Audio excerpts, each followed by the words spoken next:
Hey you, yeah you, quick question. You're looking at a CBD dominant hemp plant. So what do you think this plant is actually making? CBD? Well, yes, but not quite the way most people think. Because here's something a lot of customers have never been told. A living CBD dominant hemp plant primarily produces CBDA before you get to the neutral CBD molecule most people recognize. CBDA, cannabidiolic acid. And that means the CBD inside the bottle may have gone through an important chemical transformation before it even got there. Today, I'm going to show you how that happens. And don't worry, you won't need a chemistry degree. By the end of this video, you'll understand CBGA, CBDA, CBD, decarboxylation, and even what total CBD on a laboratory report actually means. Let's get into it. First, the short answer. So, does the hemp plant make CBD? The most accurate answer is CBD dominant cannabis primarily biosynthesizes CBDA first. CBD can be present in plant material, particularly as decarboxylation occurs through time, heat, and processing. But the plant's cannabinoid biosynthetic pathway primarily produces the acidic cannabinoid from CBDA. And that distinction is important because CBDA and CBD are related, but they are not the same molecule. Let's go back to CBGA.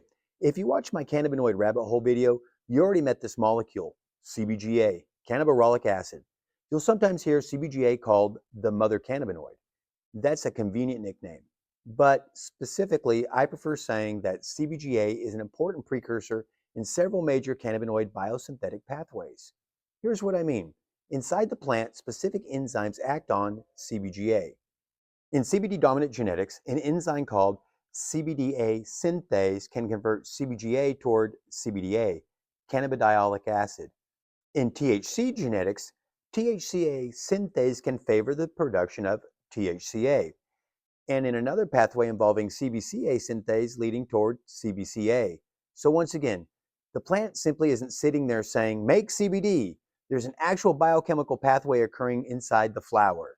And genetics play a huge role in determining which pathway dominates. CBD dominant hemp starts with CBDA. So let's stay with CBD dominant hemp. We have CBGA, then CBDA synthase, then CBDA. And as that flower develops, CBDA can become one of the predominant cannabinoids in the plant. Now, here's where people sometimes get confused. They hear the word acid in cannabidiolic acid and assume we're talking about some harsh chemical acid. We're not. The word describes part of the plant molecular structure. CBDA contains what chemists call a decarboxyl group. And that little piece of molecule structure is what becomes important in the next step. Enter decarboxylation. Now we get to one of those intimidating looking cannabis words that is actually pretty simple. Decarboxylation, pronounced decarboxylation. All it really means in this situation is that the acidic cannabinoid loses its decarboxyl group, which is released as carbon dioxide. So CBDA converts to CBD plus CO2. That chemical change converts cannabidiolic acid into cannabidiol, CBD. That's decarboxylation. What causes decarboxylation? Heat is one of the biggest drivers. And that's why heating cannabis can rapidly convert acidic cannabinoids into their natural forms. But decarboxylation can also occur slowly over time. Processing conditions matter, storage conditions matter, temperature matters, and the age of that material matters. So cannabinoid chemistry doesn't necessarily stop changing the moment you harvest the plant. Some of that chemistry continues afterward. Here's the easy way to think about it. Imagine CBDA is carrying a backpack. Inside that backpack is the carboxyl group. When decarboxylation occurs, CBDA drops the backpack. Carbon dioxide leaves, and where it remains is CBD. The same cannabinoid family, related chemistry, but a different molecule. That last part matters because sometimes people talk about CBDA as though it's just CBD that hasn't turned on yet. And that's oversimplified. CBDA is its own cannabinoid. CBD is its own cannabinoid. They have different molecular structures, and researchers study them separately. So I would not call CBDA simply inactive CBD. That doesn't accurately describe the chemistry. The same thing happens with our other cannabinoids, and CBD isn't unique here. Remember our other acidic cannabinoids? THCA decarboxylates into THC, CBCA decarboxylates into CBC, CBGA decarboxylates into CBG. So when you see the letter A at the end of CBDA, THCA, CBCA, or CBGA, it usually indicates the acidic cannabinoid form.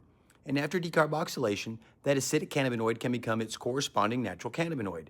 CBDA becomes CBD, THCA becomes THC, CBCA becomes CBC, and CBGA becomes CBG. Now, cannabinoid chemistry starts making a whole lot more sense now. So what's actually in fresh hemp? If you analyze freshly harvested CBD-dominant hemp, you may see substantial amounts of CBDA. You can also see CBD, but the ratio depends on factors such as genetics, plant maturity, harvest conditions, drying, processing, and how much decarboxylation has already occurred. That's why saying hemp makes CBD isn't exactly wrong, but it leaves out an important part of the story. A much better way to say this is CBD-dominant hemp primarily biosynthesizes CBDA, which can then decarboxylate into CBD. That's the chemistry. This connects directly to full spectrum. And this is exactly why I wanted this video to come after our discussion about full spectrum. Remember what we talked about. Full spectrum isn't simply how much CBD is in the bottle. It's about the broader chemical profile retained from the plant. So if the extract contains CBD, CBDA, CBG, CBC, CBDV, trace natural occurring THC, terpenes, and other retained compounds, that tells you much more about the extract than the CBD number alone. And now you understand something else. When you see CBD and CBDA together, you're seeing two different forms of cannabinoid chemistry connected through decarboxylation. Here's another thing most consumers don't know. Have you ever looked at a certificate of analysis and seen something called total CBD? Here's what that means. A laboratory may report CBD separate from CBDA, but you can't simply add the two numbers together one for one. Why? Because when CBDA becomes CBD, it loses part of its molecular weight when carbon dioxide leaves. So laboratories commonly calculate total CBD approximately like this. CBD plus 0.877 times CBDA.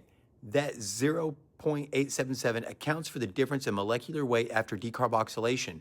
So if a laboratory report says CBDA and total CBD, now you know why those numbers are different. You don't have to remember the math. Just remember the concept. CBDA does not convert gram from gram into CBD because part of the molecules leave as carbon dioxide. That little detail is something very few customers are ever taught. Does decarboxylation make CBD better? No. And I want to be careful here. Decarboxylation changes the molecular form. It doesn't give us permission to simply say CBD is better than CBDA or CBDA is better than CBD. Those are scientific questions that depend on what is being studied. CBDA itself is being researched for biological activity. CBD has its own much larger body of research, but they are different compounds, and we shouldn't try to turn chemistry into marketing claims. This is where my experience comes into it. Now, I want to separate plant chemistry from my own philosophy. I've spent more than a decade working hands-on with CBD-dominant hemp, growing it, harvesting it, extracting it, testing it, and manufacturing products from it. And one of the things I learned very early is that processing decisions matter. The plant gives you a chemical profile. What you do after that harvest determines how much that profile you keep, how much you change, how much you remove. That is one of the reasons I've always been interested in preserving a broader cannabinoid profile rather than simply asking how much CBD can we isolate? Because when you look at the hemp flower, I don't see one molecule. I see an entire biochemical system. And here's the bigger lesson. Think about everything we've covered in just the last few videos. First, we went down the cannabinoid rabbit hole. Then, we explained what full spectrum actually means. And now, we've learned that even the CBD everyone recognizes has a precursor, CBDA. That means the hemp plant is even more complicated than the label on the bottle makes it look. CBGA, enzymes, CBDA, decarboxylation, CBD, different genetics, different processing, different cannabinoid profiles. This is why I keep saying hemp is not one molecule. So here's the answer. Does the hemp plant actually make CBD? Yes, but that answer needs context. In CBD-dominant cannabis, the plant primarily biosynthesizes CBDA first. CBDA can then undergo decarboxylation and become CBD. So the next time somebody holds up a hemp plant and says, look at all that CBD growing in the field, you can say, well, technically, there's probably a whole lot of CBDA in there too. And now you know why. I'm Bill Polyniak, and my goal with these videos is simple.